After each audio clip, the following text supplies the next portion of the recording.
Hello, Mr. Mayor. Hey, brother. How are you? Good, brother Haji. How are you doing? I'm good. Thank you. Thank you. It's Good. always good to see you. Thank you. Yes, yes. Thank you for your time. We know that you have a tight schedule, but you're always here for the immigrant community, ethnic media in general. So we're just gonna go straight to the question. How you doing, Mr. Mayor? I mean, with everything is going on, we know that the mayor is strong. But how you doing with everything going on? Good, brother. We as people from the African diaspora know we have to be strong. Yes. You know. Great, great, great. So we're just gonna go ahead, Mr. Mayor, with the question. Your administration has been doing a lot to handle the migrant crisis. With the upcoming presidential election, former President Trump has pledged to carry out a massive deportation program if he wins. Members of the continental African communities, just like those from other community, are worried. What will your administration do if he's willing to do a massive deportation? Yeah, and people should be clear that whatever attempts of mass deportation won't impact here in New York City. We have a sanctuary city law, and we protect immigrants. And so the concern that people have, they should rest assured that if you are immigrant documented or undocumented, you will not be part of a mass roundup. You will still be able to provide and get, I should say, city services. Your children will still be educated. If you need health care or medical care for emergencies, you still will be able to get that. If you're a victim of any crime, you still get police that will come and provide service for you. And so you can rest assured that this is not going to cause any mass roundups of immigrants in the city. That's good to know. And when it comes down, we're coming into winter, and New York City landlords must provide heat to their tenant. If landlords fail to do so, tenants are advised to call 311 and file a complaint with HPD. There are many cases in which landlords are providing heat. However, it is inadequate that tenant and their resources sometimes have to use space heat, and which FDNY caution against, and increasing people they bill 20 to 30%. What can be done in this instant where landlords are intentionally passing on the heating costs to the tenant? Well, we stand with our tenants, and landlords have an obligation to provide heat and hot water. A lot of people don't realize that. And if they don't, as you indicated, they can call 311. They'll get a response from HPD. They're on the ground with inspectors who will visit the building to conduct a full inspection. Yeah. And it's so important that people are aware that you don't have to live in your home with your coat on and a hat on. That is the obligation of a landlord. I'm a small property owner, and I make sure that my tenants have appropriate heat throughout the entire winter season. And so they are required to provide this heat, and we're going to do everything that's required by law to make sure that is carried out. Okay. So we can be sure that we will make sure that people will get the heat they need, if I understand exactly what you're saying, because people are complaining as all time. Landlords don't want to do what they do, if I may say so. So they can.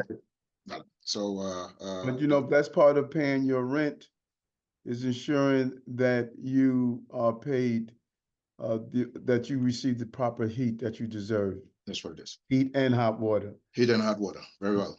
So we heard it from the mayor. Keep complaining. And as we speak of that, we really want to caution people to only use authorized space heaters, and be very careful on where they're placed, so it's not near a bed. As we know, we've had many fire tragedies because of space heaters tipping over or being left on or really not authorized. It should be in a single outlet, not in one of those multi-strips outlets that people are used to use them from time to time, and really, it should not be left unattended. Well said. Now, Mr. Mayor, again, you said in one of your event at Gracie Mansion that you intend to strengthen your interaction with African countries. And what if, what have you done? We know you've done a lot, but what have you done really for the continental African community in New York? And how do you intend to further strengthen your interaction with dealing with African countries that they definitely do need?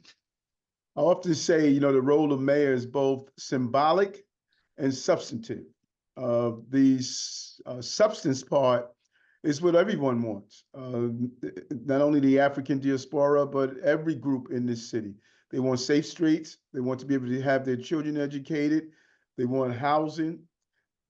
They want to make sure that there are various benefits, like what we're doing with everything from increasing the salaries of our delivery workers. Many of our brothers and sisters from Africa are part of the delivery working establishment, to making sure that we reduce the cost of childcare from $55 a week to less than $5 a week. So all of these substantive things we are doing are important, because not only is it good for the African diaspora, but it's good for the entire city. But there's some important symbols that we must do. Everything from raising the flags to African countries. That sends a strong message.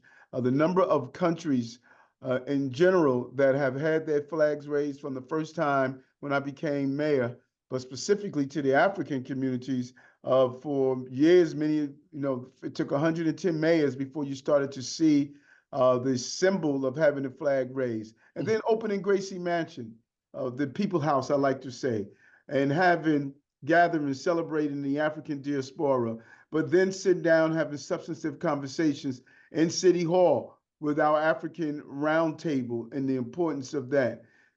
We know that we want to strengthen the relationship with the African countries when they during UNGA. I have several different roundtable conversations and engagements with the heads of states in some cases, but also in the business leaders, to show how we can continue to expand relationships that we have here. That's so important. And you're known for one of your major events that you do. Yeah. So we know the importance of strengthening the ties with Africa. I probably have traveled to Africa more than any mayor in the history of this city. In my 6 or 7 visits, I believe it is, from North Africa to West Africa to South Africa to East Africa, I have really learned a lot from being on the continent and interacting with the men and women from the continent that's here, that's bringing that good energy, food, culture, dance, music, and the stick-to-itness that they bring. That's very well. I'm just going to add to that. We know that you are going for re-election, and the African community did support you before, and they're willing to support you. We just want to know what can they do more, because people are calling all over. Hey, Elijah, what are you going to do with your brother? We remember the campaign, you was on it, and I said, hey, we're getting ready for it. So what can you tell us with your re-election? We are working on that. Believe it or not, getting the message out. We have a website that shows all of our victories, what we have done for this city. And when we are able to get the message out and share our victories, it helps us. I like to call it direct to consumer marketing, and the African community, they're good at communicating with their own network, their own shows, and doing the magic. Don't forget. Right. So we need our community, in the African community, to beat the drums. There you go. And use whatever methods they use to beat those drums. Social media, Twitter, Facebook, Instagram, talk shows like yours, the newspapers. So that is how the community could help, and that is getting the message out. I just want you to know, if you know it or not, they backing you right now. I just want you to know that. Yes. And because, like you said it early on, you are one of the mayors that travel mostly in Africa, and believe me, we appreciate it. I just wanted to put that out there so you know that you know, I would say 99.9% are supporting you, and you've been to our communities, and we really appreciate you. But we are waiting to see you more often within the community. I know that you guys are working on that already. Yes. Now, Mr. Mayor, regarding your establishing of MOECM, we thank you for that, especially since it's also giving us small media outlet to bring in the few dollars to support our services. However, numbers of those outlets have raised concern about not getting enough advertising. What seem to be non-obvious reason why is that the case? Well, first of all, I'm a big believer of there's never enough. You know, that's a fact. Yeah, it's never enough. We want to pour as much money as possible. Yes. Into our ethnic media market. Yes. What happened was during COVID, we were receiving hundreds of millions of dollars coming from the federal government to advertise around COVID. Yes. That money has dried up. We no longer have that budget anymore. Yes. So it gives the appearance, when you're used to getting that much money, all of a sudden it's no longer there. It gives the appearance that we no longer see the needs of the advertisement, which is not true. We just don't have that money anymore. Okay. And so we had to realign how we go about doing the budgets, but we're very clear on the ethnic media markets. Okay, that's very well. So I'm sure they're listening, and now we can expect to see more of it, so we can continue to support our community. The last question, Mr. Mayor, what's the message do you want to send to the Sun Africa listeners, of course, Sun Africa radio listeners, and the African community at large?